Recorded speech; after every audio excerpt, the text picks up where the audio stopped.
tous ceux qui sont dans le domaine de la santé pour qu'on puisse au moins avoir leur aperçu général sur notre système de santé.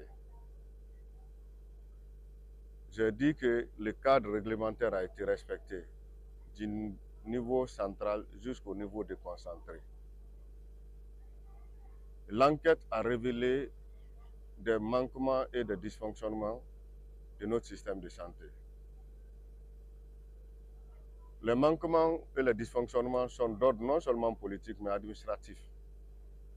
Parce que nous avons mené l'enquête. Au bout de l'enquête, nous avons trouvé que 91% de nos directeurs d'hôpitaux sont aujourd'hui en situation d'intérim. Seulement 9% sont en situation de régularité.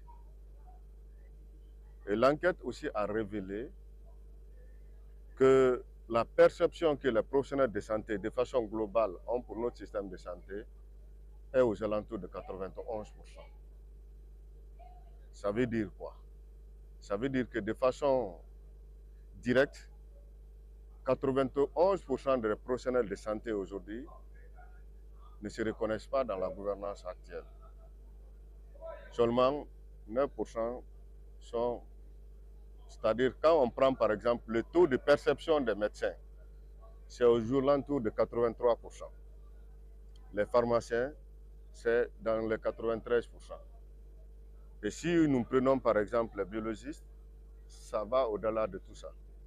Donc nous sommes en train de faire une alerte, une interpellation par rapport à la situation actuelle pour que les autorités, surtout le président de la République, que nous aimons tant et qui est en train de décoloniser, s'il faut dire, notre pays et notre système de santé, que nous sommes inscrits dans une dynamique de refondation.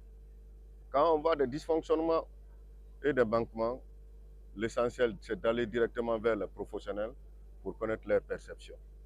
Donc, nous avons tenu à faire partager d'abord avec la presse le résultat de cette enquête préliminaire et de façon définitive, les délibérations vont se faire et nous allons informer toutes les couches sociales